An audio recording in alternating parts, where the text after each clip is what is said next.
যে আমি এখন রয়েছি পটুয়াখালীর গলাচিপায়, যে গতকাল রাতে চরবিশ্বাসে কিন্তু বিএনপি ইউনিয়ন কার্যালয় আহ, ভাঙার কারণেই কিন্তু আজকে বিএনপি এবং গণ অধিকার পরিষদ কিন্তু পাল্টাপাল্টি একই সময়ে কর্মসূচি দিয়েছে, যার ফলে কিন্তু পটুয়াখালীর গলাচিপার 3 আসনে গলাচিপা এবং দশমিনায় কিন্তু 144 ধারা জারি করা হয়েছে।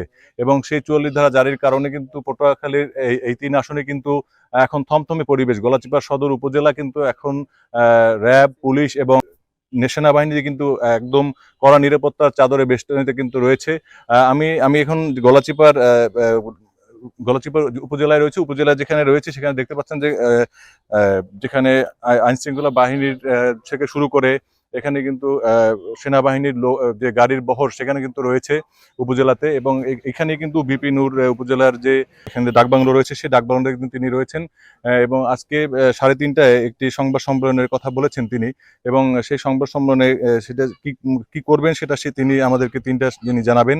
এছাড়া বর্তমানে যে গলাচিপার যে পরিস্থিতি রয়েছে সেই পরিস্থিতি কিন্তু এখন বর্তমানে খুবই স্বাভাবিক রয়েছে। আমাদেরকে পটুয়াখালীর আইন শৃঙ্খলা বাহিনীর পটুয়াখালীর জেলা পুলিশের যিনি এডিশনাল এসপি রয়েছেন তিনি আমাদেরকে জানিয়েছেন কোনো ধরনের পুনরায় কোনো সংঘর্ষ বা কোনো ধরনের অপ্রীতিকর ঘটনা না ঘটে এই জন্য আমাদের অতিরিক্ত ফোর্স মোতায়েন করা হয়েছে। আমাদের সাথে আর্মি আছে আর র্যাব আছে।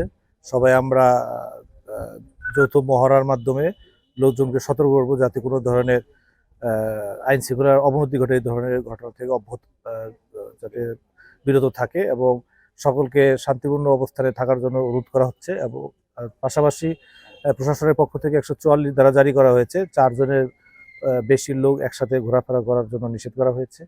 সকল যে দলেই হোক তারা যাতে কোনো ধরনের অপ্রীতিকর বা আইনশৃঙ্খলার অবনতি ঘটাতে পারে এই ধরনের যে কোনো কার্যক্রম থেকে তাদেরকে অব্যাহতি থাকার জন্য অনুরোধ করা হচ্ছে। আমরা চাই শান্তি শৃঙ্খলাভাবে সকলে সহাবস্থান থেকে যার যার কর্মসূচি পালন করবে। কিন্তু যদি কোনো ধরনের অবনতি ঘটে আমরা অবশ্যই আমাদের আইনগত যেটা করার প্রয়োজন সেটা আমরা ব্যবস্থা নিব।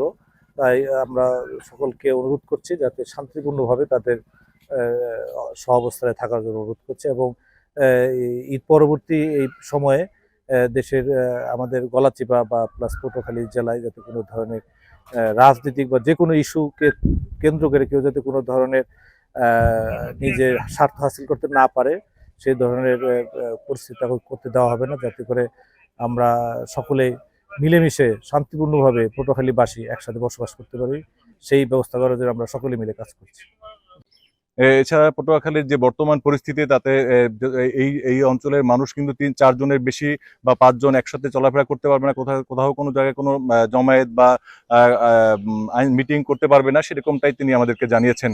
এর পাশাপাশি বর্তমানে যে গলাচিপার যে পরিস্থিতি রয়েছে তাতে কিন্তু পুরো রাস্তাঘাটে একদম ফাঁকা রয়েছে, মানুষজন চলাচল কম করছে, যার ফলে এখানে প্রতিটা মানুষের মধ্যে এটা আতঙ্ক বিরাজ করছে। KM Sadat Hossain, Galachipa, Patuakhali, Bangla vision.